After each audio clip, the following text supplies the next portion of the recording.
बोलने का और किसी भाषा को लिखने का तरीका अलग अलग होते हैं। बोलने में औपचारिकता बरती जा सकती है, लेकिन लिखने में औपचारिकता नहीं रहनी चाहिए।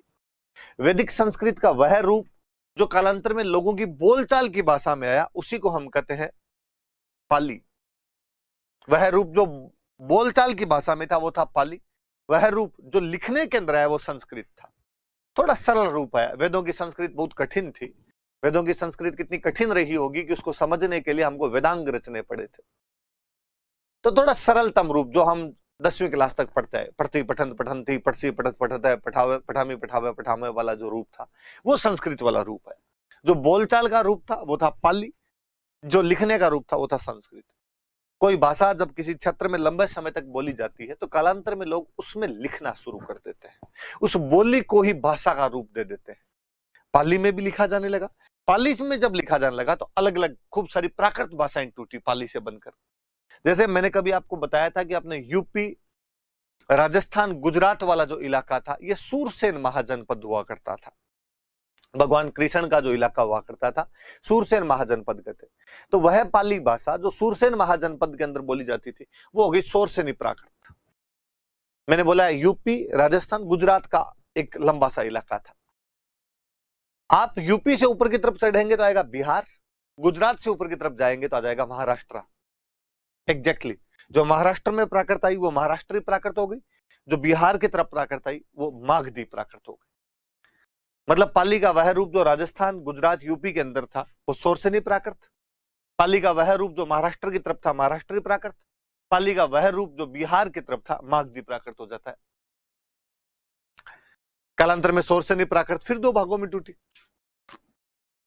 जो राजस्थान और गुजरात वाला इलाका था जिसे हम गुर्जरात्रा कहा करते थे, इस गुर्जरात्रा की जो भाषा आई विकृत भाषाएं आ गई थी, टूट गई थी भाषाएं थोड़ी।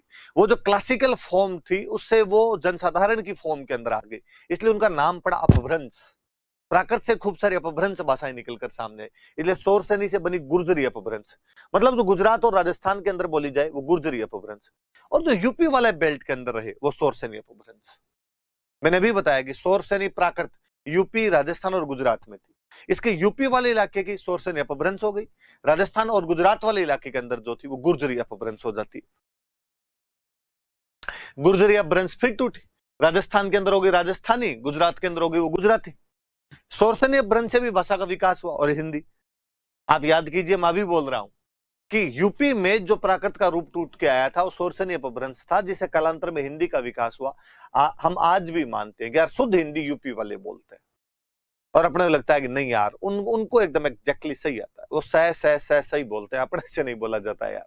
वो आधे ले आधे रे भी एकदम सही बोलते हैं, अपने से नहीं बोला जाता है। तो अपने बाद में राजस्थानी और गुजराती।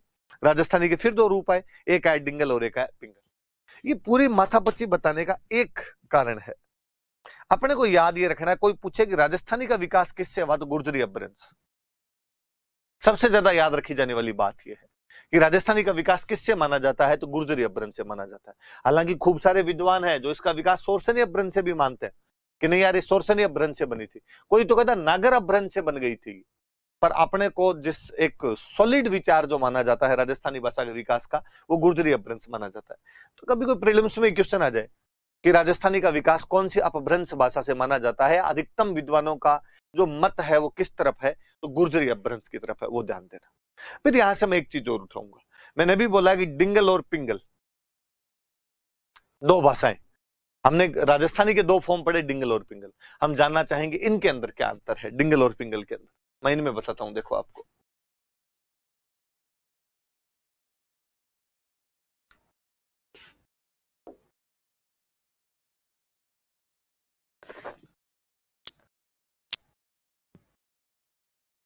एक तरफ डिंगल लिखते हैं अपने,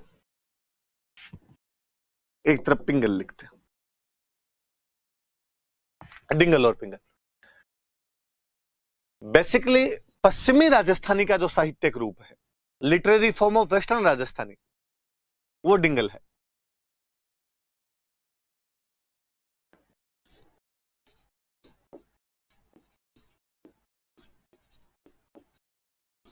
पश्चिमी राजस्थानी का साहित्यिक रूप। मैं इसी को उधर लेके जाऊं तो मैं कहूं पूर्वी राजस्थानी का साहित्यिक रूप।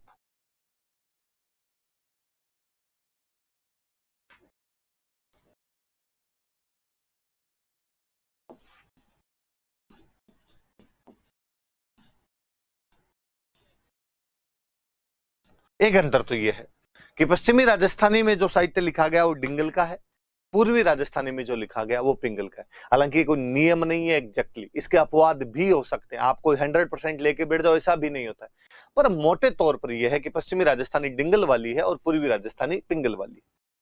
मैं एक अंतर इनमें और करूं तो मैं ये कहूं कि यार विशुद्ध राजस्थानी है।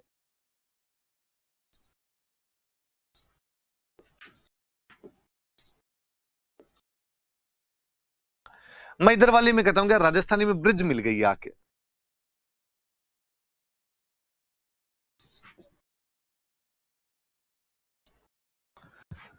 राजस्थानी में जब ब्रिज मिल जाती आके तो पिंगल का रूप धारण कर लेती।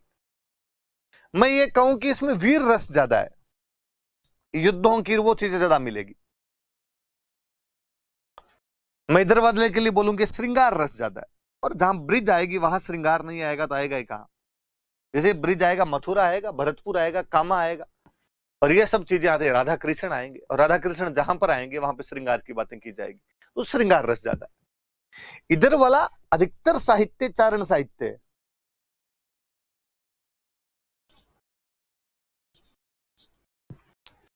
इधर वाला ज्यादातर साहित्य आपको भाट साहित्य मिलेगा।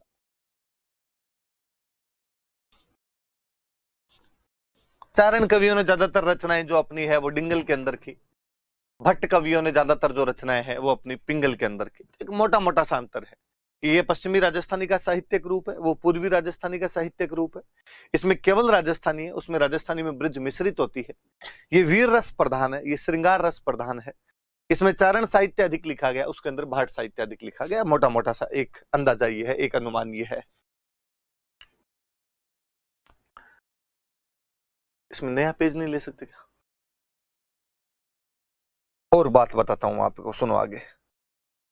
ये अंतर तो देखना आप। मैं थोड़ा सा और बंटवारा करूं यदि इसका, तो मैंने अभी बताया गुर्जरी अपभ्रंश।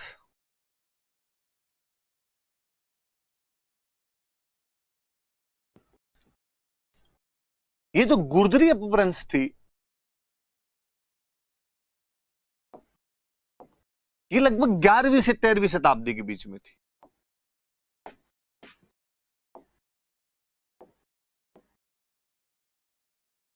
ग्यारहवीं से 13वीं शताब्दी के बीच में गुर्जरी अपभ्रंश रही।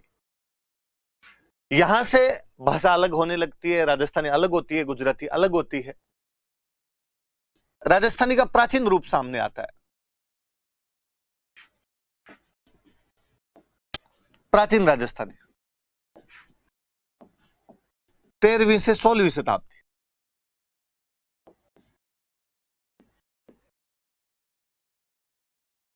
और इस 13वीं से 16वीं शताब्दी के बीच में जो ज्यादातर साहित्य लिखा गया था वो जैन साहित्य था।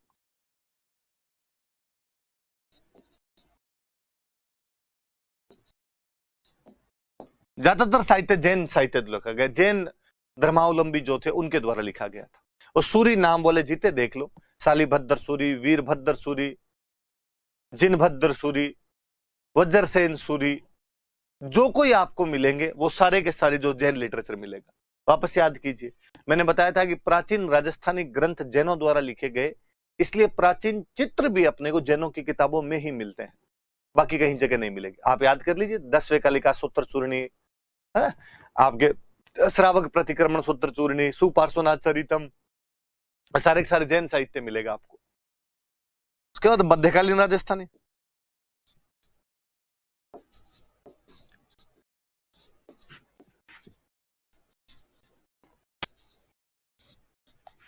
ये 16वीं से 18वीं।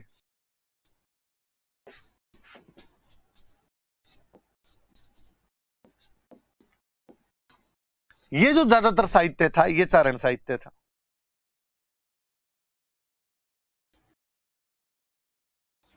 अब आप पिछली बात को कोरिलेट कीजिए। पिछले के अंदर हम ये पढ़ रहे थे कि चारण साहित्य में वीर रस ज्यादा है। मैं कह रहा हूं मध्यकालीन राजस्थानी 16वीं शताब्दी से 18वीं शताब्दी के बीच है, और इसको चारण साहित्य है। चारणों ने ज्यादातर साहित्य लिखा, आपको वीर रस इसी के अंदर मिलेगा, क्योंकि आपके राजस्थान के ज्यादातर युद्ध जो है वो 16वीं से 18वीं शताब्दी के बीच में, वो खानवा है, वो हल्दी घाटी है, वो राती घाटी है, वो गिरी सुमेल है, वो मतीरे की राड है। आप कोई बड़ा युद्ध उठा के यदि देखेंगे तो इनके बीच में मिलेगा आपको 16वीं से 18वीं। दिवेर, दत्तानी, चंद्रसेन, कुछ भी उठा के देखे इनके बीच में, तो युद्ध इनके बीच में है तो वीर रस इसमें मिलेगा, वीर रस मिलेगा तो आचरण साहित्य मिलेगा आपको। आधुनिक राजस्थानी,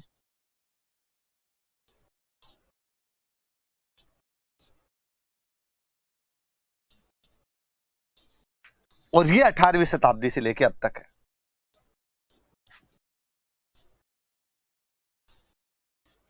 अब तक अपडेट है भैया। और इसमें कोई लिख लो, मैं लिख लूं, आप लिख लो, किसी भी प्रकार का साहित्य किसी के द्वारा लिखा जा सकता है, तो इसके अंदर आपको चेंज मिलेगा नहीं कुछ भी। ये आपके 18वीं शताब्दी से अब तक का जो है वो क्या आधुनिक राजस्थान, एक मोटा मोटा सा ये क्लासिफिकेशन किया जाता है। हालांकि कई प्रकार के अलग अलग क्लासिफिकेशन होते हैं। अभी मैं एक दूसरा और बताऊंगा जो इस बार वाली 10th क्लास की बुक के अंदर अपने लिखा हुआ है, वो भी माना जाए, पढ़ा जाए, क्या पता उसके आधार पर सवाल पूछ लिया जाए, पर ये भी दिमाग के अंदर रहे, क्योंकि इसके आधार पर ये थोड़ा पता चलता है कि यार पुरानी किताबें जैनों ने लिखी है तो जैन साहित्य वीर रस चारणों वाले में मिलता है, क्योंकि युद्धों का टाइम यही है तो ये चारण साहित्य कब से अलग हुए, कब साथ में थे, थोड़ा अपने को पता चलता है।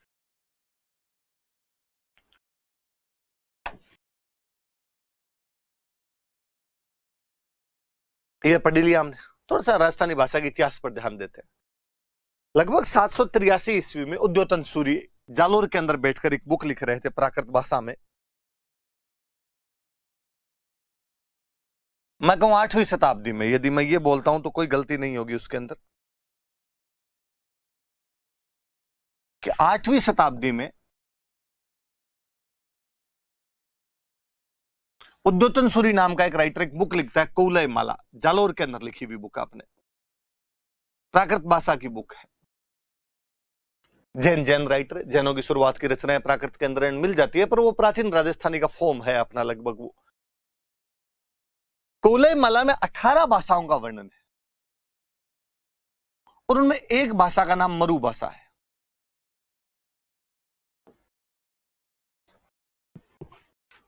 राजस्थान के भूभाग की जो भाषा बताई गई है उसका नाम उन्होंने मरु भाषा बताया है अपनी 18 भाषाओं के अंदर। कौलय माला नाम की पुस्तक जो कि प्राकृत भाषा में जालोर के अंदर 8वीं शताब्दी या 783 ईस्वी में उद्योतन सूरी द्वारा लिखी गई थी। इसका मतलब 8वीं शताब्दी से तो लगभग राजस्थानी भाषा के विकास के संकेत मिलने शुरू हो जाते हैं, आपको एकदम रिटन एविडेंस मिलते हैं कि हाँ ये भाषा है। तो अपनी भाषा का सबसे पुराना उल्लेख यदि कहीं पर मिलता है तो उद्योतन सूरी की इस पुस्तक के अंदर मिलता है।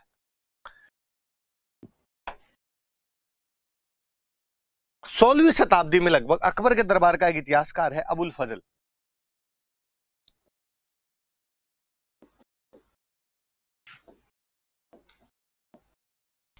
बुक लिखता है आईने अकबरी। वास्तव में अकबरनामा नाम की बुक है जिसका एक पार्ट आईने अकबरी।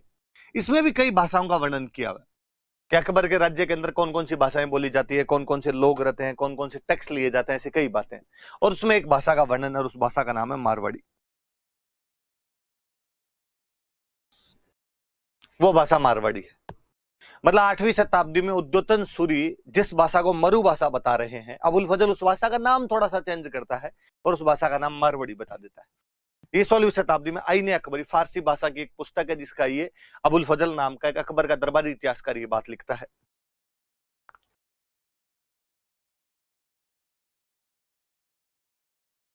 उन्नीस में एक अंग्रेज है जॉर्ज अब्राहम ग्रियर्सन, याद रखे जॉर्ज अब्राहम है नाम, जॉन अब्राहम मत याद कर लेना। बुक लिखता है लिंग्विस्टिक सर्वे ऑफ इंडिया।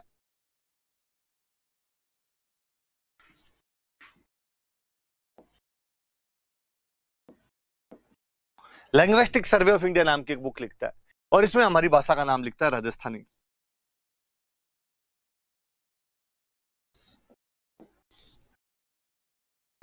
मैंने 3 रेफरेंस दिए आपको।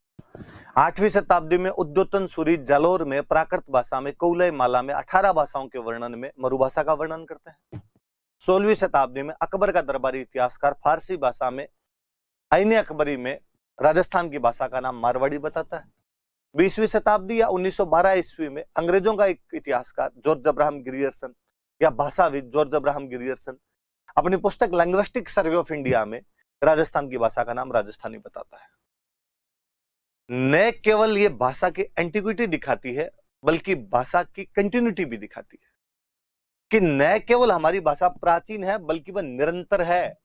8वीं शताब्दी से लेकर 20वीं शताब्दी तक निरंतर उसका अवशेष हमें प्राप्त होते हैं, उसके एविडेंस हमें प्राप्त होते हैं कि हमारी भाषा रही है। लोग नाम अलग अलग दे दिए, किसी बुक लिखने वाले ने कुछ ही नाम दियो, किसी ने कुछ ही नाम दियो। तब मुझे बड़ी हैरानी होती है कि 8वीं शताब्दी में उद्योतन सूरी मान रहे थे कि यहाँ की भाषा मरु भाषा है। अबुल फजल 16वीं शताब्दी में कह रहा था कि यहाँ की भाषा मारवाड़ी है। 1912 में जॉर्ज अब्राहम गिरियर्सन अपनी पुस्तक लिंग्विस्टिक सर्वे ऑफ इंडिया में बता रहा था कि यहाँ की भाषा राजस्थानी है। बस भारत सरकार के संविधान की 8वीं अनुसूची नहीं मानती कि राजस्थानी नाम की कोई भाषा है, बल्कि तमाम लोग इसको स्वीकार करते हैं कि राजस्थानी नाम की भाषा तो होती है। इस बात पर मुझे और बड़ा आश्चर्य होता है कि नेपाल के संविधान के अंदर राजस्थानी को मान्यता मिली भी है। मैं नाम भूल जाता हूं उनका, बाकी हनुमानगढ़ में कस्बा पड़ता है नोहर, वहां के रहने वाले कोई सेठ जी है जो नेपाल में इस बार एमपी का चुनाव जीते थे, और उन्होंने नेपाल की संसद के अंदर खड़े होकर जब शपथ ग्रहण की तो उन्होंने कहा कि मैं अपनी मातृभाषा राजस्थानी में शपथ ग्रहण लेना पसंद करूंगा। और नेपाल के स्पीकर ने कहा कि यस, आप राजस्थानी के अंदर ले सकते हैं, क्योंकि राजस्थानी को नेपाल की संसद द्वारा मान्यता प्रदान की गई है। और घोर विडंबना की बात देखिए कि राजस्थान के 25 लोकसभा के सांसद और 10 राज्यसभा के सांसद खड़े होकर भारत की संसद के अंदर राजस्थानी के अंदर शपथ ग्रहण नहीं कर सकते हैं। वो तो बहुत दूर की बात है। मुझे तो हैरानी और शर्मिंदगी, आश्चर्य और घोर अचंबा इस बात पर होता है कि 200 एमएलए खड़े होकर भी राजस्थान की विधानसभा के अंदर राजस्थानी में शपथ नहीं ले पाते हैं। वे लोग जो राजस्थान के लोगों द्वारा, उन लोगों द्वारा जो राजस्थानी बोलते हैं, उनके वोटों द्वारा चुनकर आते हैं, अपनी भाषा में खड़े होकर वहां पर शपथ नहीं ले सकते। बड़ा अजीब सा विरोधाभास नजर आता है कई बार कि यार किस प्रकार से एक अच्छी खासी भाषा को, जिसका इतना लंबा साहित्य है, इतना लंबा इतिहास है, किस प्रकार मुर्दा कर दिया गया, मार दिया गया भाषा को। मुझे कई बार लगता है क्या ही किया जा सकता है। पिछले 10 साल से तो मैं जब से समझ पकड़ा हूं, हमेशा इस बात के रट लगाते हुए देखते हैं, लोगों से मैं सुनता हूं कि इस बार मान्यता मिल जाएगी, इस बार फलान जी इसके लिए प्रयास कर रहे, इस बार फलान जी इसके लिए प्रयास कर रहे हैं, पर सफलताएं दूर की कूड़ी नजर आती है। इस बार जरूर मैंने अभी देखा कि होली पर जो राजस्थान पत्रिका का अंक था, वो राजस्थानी भाषा के अंदर उन्होंने खूब सारी चीजें लिखी। तब मुझे बड़ी खुशी हुई, क्योंकि राजस्थान पत्रिका उन समाचार पत्रों में एक रहा है जो राजस्थानी भाषा को मान्यता मिलने वालों में अड़चने पैदा करता रहा है हमेशा। उस पत्रिका का नाम राजस्थान पत्रिका रहा, परंतु उन्होंने हमेशा इस बात का विरोध ही किया कि राजस्थानी को मान्यता मिल जानी चाहिए।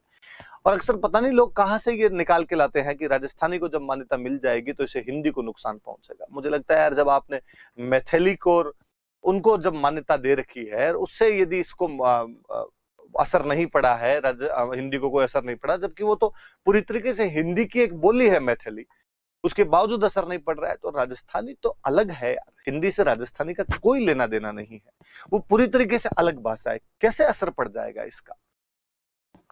और तो क्या ही किया जा सकता है। मुझे कई बार लगता है कि सबसे अच्छा तरीका यह है कि अभी जनगणना वाले माठ साहब आपके घर पर आएंगे और वो आपसे पूछेंगे कि आपकी भाषा कौन सी है, तो प्लीज उनको भाषा अपनी हिंदी ना बताई जाए, अपनी भाषा राजस्थानी बताई जाए।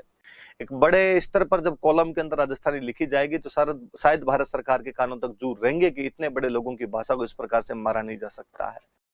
बिना नी वैन धड़री कोई पिछाण, माइड भाषा रे बिना क्या रो राजस्थान, कि बिना चेहरे के धड़ की पहचान नहीं की जा सकती है। उसी प्रकार बिना राजस्थानी के राजस्थान का अपने आप में कोई अस्तित्व नहीं है। भाषा है संजीवनी जे कोई हड़मान, ल्याओ उठ बैठो वन लिछमण राजस्थान, कि भाषा वो संजीवनी है जिसे यदि कोई हनुमान लेकर आएगा तो लक्ष्मण रूपी राजस्थान जो मूर्छित होकर गिरा हुआ है वापस खड़ा हो जाएगा। मुझे फिर सेठिया जी याद आते हैं, जब वो 92-93 में एक बार एक पत्रकार को जवाब देते हुए कहते हैं, जब वो पत्रकार पूछता है कि कौन सी राजस्थानी को मान्यता दी जाए, राजस्थान में तो आपके मेवाड़ी, वागड़ी, मारवाड़ी, कोई शेखावाटी, उदयपुर आपके देवड़ावाटी, अहीरवाटी, खूब अलग अलग भाषाएं बोली जाती है। और तब सेठिया जी बहुत ही संतुलित स्वर के अंदर उसे जवाब देते हैं कि मीरा कहेगी बिना मानो भाषा राजस्थानी। अरे हमारी मीराबाई इतना बड़ा साहित्य रच के चली गई, जिसे तुम झूठ के नाम पर इतने सालों से हिंदी के अंदर पढ़ाते आते हो, जिस पृथ्वीराज रासो को तुम हिंदी का प्रथम इपिक बताते हो, वो पृथ्वीराज रासो हमारी राजस्थानी है। जिस मीराबाई को तुम वहां पर पढ़ा रहे हो वो हमारे राजस्थानी है। और गुजरात वाले जिस वीरमदेव सोनग्रारी वात को गुजराती के अंदर पढ़ाते हैं वो भी हमारी राजस्थानी है। क्योंकि गुजराती राजस्थानी से अलग हुई भाषा है, बहन है उसकी, तो स्वाभाविक बात है कि उनके अंदर आपको साम्यता दिखाई देगी। इसका मतलब ये नहीं कि आप चोरी करके वीरमदेव सोनग्रारी वात को पूरी तरीके से गुजराती बता दी जाए। कई चीजें हैं। आपसे अनुरोध कि आप ये काम कीजिए इस बार, कि आपसे यदि पूछे वो कि मातृभाषा कौन सी है तो राजस्थानी बताई जाए, वो नहीं पूछे तो भी बताया जाए कि कॉलम में हिंदी मत भर देना, वरना जनगणना वाले मार्ट साहब भी आपसे कई बार पूछते ही नहीं, अपने आप ही कुछ कॉलम तो भर लेते हैं। इस बार उनको कहना इधर इधर राजस्थानी भरा जाए, बाकी बात देखेंगे और क्या है। नेपाली, संथाली, डोगरी, बोडो को मान्यता मिल सकती है भारत के अंदर, तो हमने कौन सी मोरनी के भाटे मारे हैं जो हमें मान्यता ना दी जाए। तो थोड़ा सा ध्यान रखना, और आज से कोई पूछे तो उसको ये अपनी निरंतरता भी बताना और अपनी ऐतिहासिकता भी बताना कि क्या चीजें हैं राजस्थानी के अंदर। एक ये क्लासिफिकेशन मैंने आज बुक के अंदर देखा, तो आपको और बताता हूं मैं कि प्राचीन काल को इन्होंने बांटा। इन्होंने प्राचीन काल को 1050 से 1450 में कहा इनका वीर गाथा काल, और इनका कहना है कि यार ये वो टाइम था जब भारत पर निरंतर आक्रमण हो रहे थे, और उन आक्रमणों के बीच में कोई एक ऐसी चीज की आवश्यकता थी ताकि लोगों में जोश जगाया जा सके, इसलिए ऐसे वीर रस के रचनाएं की गई, ऐसे नायक बनाए गए, समाज के सामने उदाहरण प्रस्तुत किए गए, ताकि लोगों के अंदर थोड़ा सा उभार आए, लोगों में जोश आए। वो जो विदेशी आक्रमण जो सनातन संस्कृति को नष्ट भ्रष्ट करने के लिए हो रहे थे, उनको रोका जा सके, लोगों को उनके प्रति उद्वेलित किया जा सके, उनके प्रति खड़ा किया जा सके, जागरूक किया जा सके, इसलिए ये वीर गाथा काल माना जाता है। एक एग्जाम्पल यदि मैं देना चाहूं तो एक बुक है इसके अंदर जो उसने लिखी है एग्जैक्टली वहां पर, उस बुक वाले ने, श्रीधर की बुक है, रणमल छंद।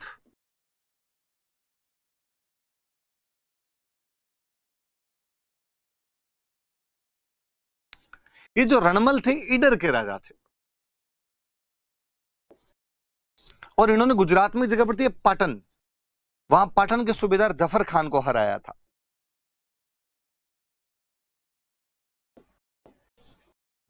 तो उन पर किसी कवि ने, श्रीधर नाम के कवि ने रणमल छंद की रचना की।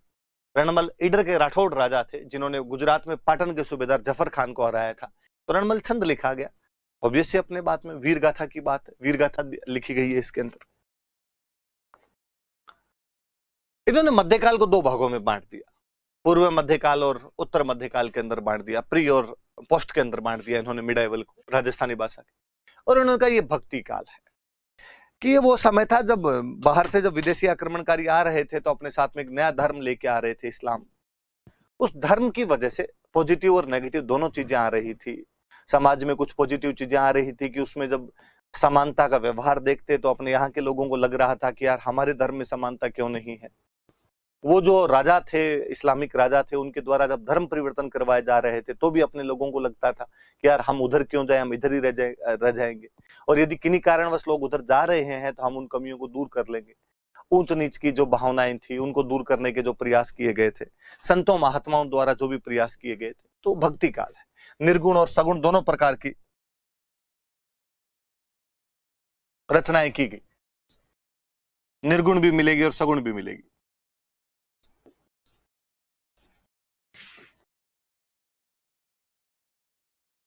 जब आप निर्गुण की बात करोगे तो निर्गुण के अंदर आपको दादू जी का साहित्य पूरा मिलेगा, जाम्बो जी का साहित्य मिले, आपको जसनाथ जी का साहित्य मिले। और सगुण की बात करो, सबसे बड़े तो मीराबाई है।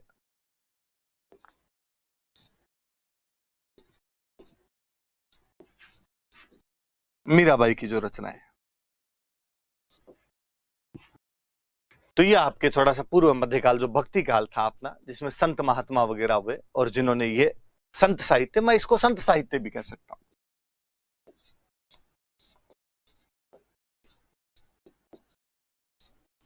उसे निर्गुण और सगुण दो के अंदर बांट के पढ़ा जा सकता है। उत्तर मध्यकाल, उत्तर मध्यकाल में वो कहता है कि थोड़ा शांतिपूर्वक काल था, 1650 से 1850 के बीच वाला जो है।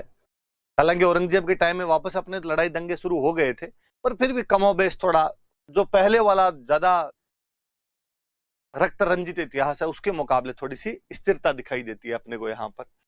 तो श्रृंगार से संबंधित चीजें भी है, रीति और नीति से संबंधित चीजें भी है। श्रृंगार से संबंधित यदि मैं चीजें आपको बताऊं तो ज्यादातर प्रेमाख्यान के बारे में बात की गई थी। जैसे हम एक राइटर पढ़ेंगे कुशल लाभ, जैसलमेर के राजा हर राज के दरबारी थे और इन्होंने एक बुक लिख दी, ढोला मारूरी चौपाई।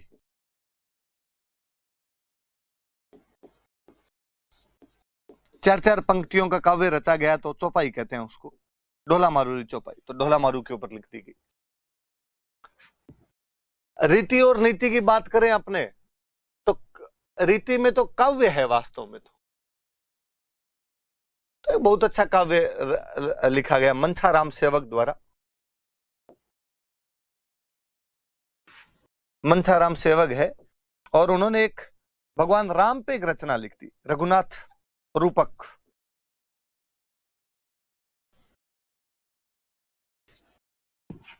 रीति मतलब कविताओं से संबंधित काव्य, अच्छा सा काव्य है। नीति मतलब एक तरीके से उपदेश, समाज के अंदर क्या करना चाहिए क्या नहीं करना चाहिए। बहुत शानदार से एक राइटर है कृपाराम जी खिड़िया।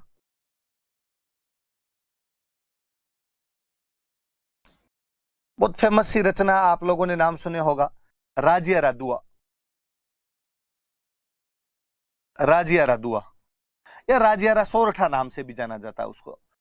सौराष्ट्र के अंदर जो दोहे थे उनको सोरठे बोलते थे, तो वो दोहों का एक प्रकार है सोरठा अपने आप के अंदर। तो सोरठा भी कहा जा सकता है, दुहा कहा जा सकता है। कृपाराम जी खिड़ियावे जिन्होंने राजियारा दुहा नाम की रचनाएं लिखी। वास्तव में जो कृपाराम जी थे, सिक्कर में एक राजा हुए थे लक्ष्मण सिंह जी। उन लक्ष्मण सिंह जी के दरबारी हुआ करते थे कृपाराम जी, और राज्य उनका नौकर हुआ करता था। कृपाराम जी को चिलम पीने का बड़ा शौक था, चिलम पिया करते थे। राजिया उनकी चिलम भर भर के लाया करता था। एक दिन राजा बड़ा चिंतित था। कृपाराम जी ने नोटिस किया कि 3-4 दिन से उसी प्रकार चिंतित दिखाई देता है।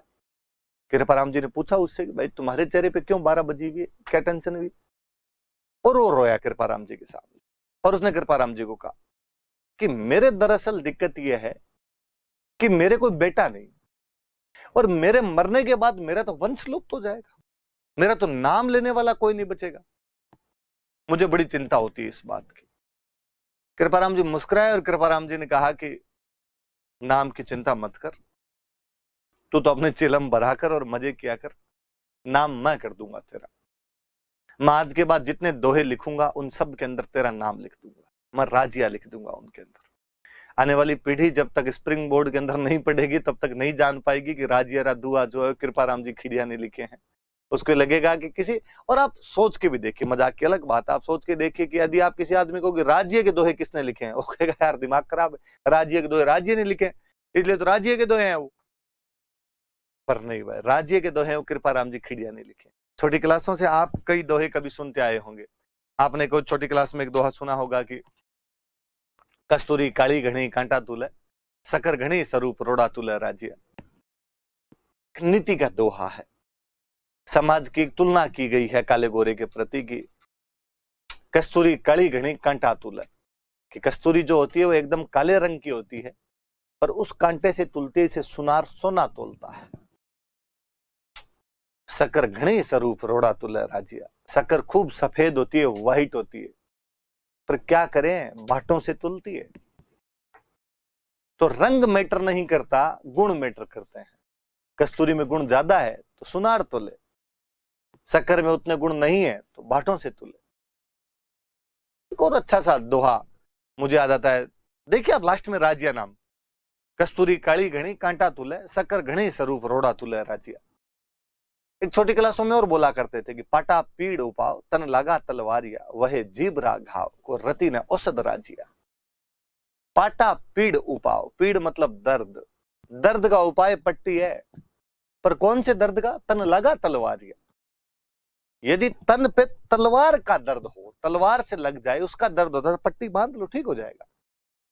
वह जीभ रा घाव, पर यदि किसी को आपने अपने शब्द बाणों से आहत किया है, मर्मांतक घात पहुंचाए हैं उसको, रति ने औषध राजी। तलवार वाली लगी हुई जब घाव भर जाएगा तो याद नहीं रहेगी, पर किसी को यदि आपने गलत बातें बोली है उसके बारे में, अंदर लगती है, यहां लगती है, जाके हमेशा याद रहेगी उसको। इसलिए कभी भी किसी को अपने गलत शब्दों के प्रयोग से, अनुचित शब्दों के प्रयोग से आहत नहीं किया जाना चाहिए। वो जुगों जुगों तक चीजें रह जाती है। तलवार वाला घाव भर जाता है। और मुझे एक दोहा याद आता, दिलीप सर अक्सर क्लासों के अंदर बोलते हैं कि हिम्मत कीमत होए बिन हिम्मत कीमत नहीं, बिन हिम्मत कीमत होए रद्द कागज ज्यों राजिया। बिना साहस के किसी व्यक्ति की कोई कीमत नहीं है, बिना साहस का व्यक्ति उसी प्रकार है जैसे रद्दी कागज होता है। ये सारे दोहे आप नोटिस करेंगे, एक नीति बताने वाली बात है, मोरल पॉलिसी जो होती है वो बताने वाली चीजें हैं।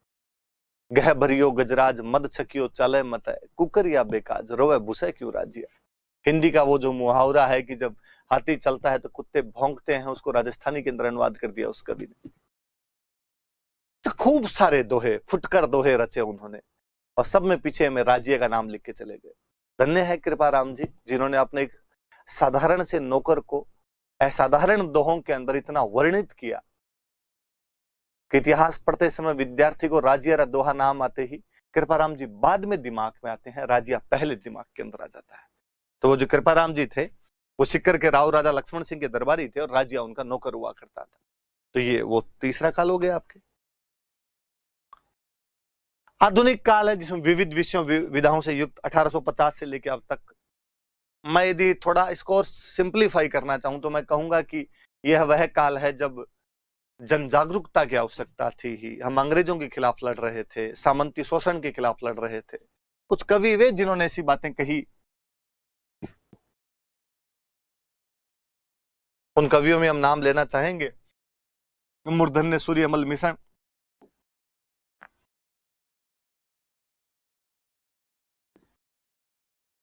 कवि राजा बांकीदास जी,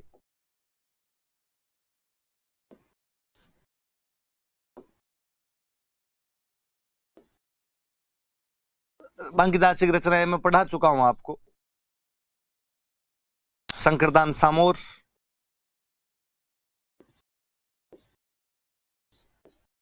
हिंगलाजदान कविया,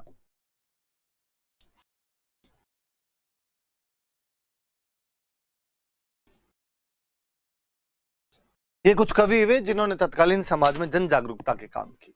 और हम माणिकलाल वर्मा को लिख सकते हैं इसमें, हम उस गणेशीलाल उस्ताद को लिख सकते हैं जो न केवल स्वतंत्रता के संग्राम में भाग लेता है बल्कि आजादी मिलने के बाद उस व्यक्ति का आजादी से मोह भंग हो जाता है और उसे लगता है ये दुनिया, ये महफिल अब काम की नहीं है। ये राजस्थानी भाषा का जो चैप्टर हम शुरू करने जा रहे हैं उसका शुरुआत का इंट्रोडक्शन है। आपके काम वाली चीजें इतनी है कि एक तो उद्योतन सूरी के बारे में मैंने जो बातें बताई, उनकी पुस्तकों के नाम बताए, थोड़े वो याद रखे जाएं, डिंगल और पिंगल में अंतर याद रखा जाए, शुरुआत के अंदर भाषा का विकास कैसे क्या हुआ वो थोड़ा सा याद रखा जाए, ये क्लासिफिकेशन थोड़ा सा याद रखा जाए। कल हम थोड़ा और इसको आगे बढ़ाएंगे, थोड़ा स्मूथ हो जाएगी चीजें, मुझे कम समझानी पड़ेगी, इसलिए मैंने शुरुआत में आज ये थोड़ा सा इंट्रोडक्टरी वीडियो बना दिया इसका। Thank you.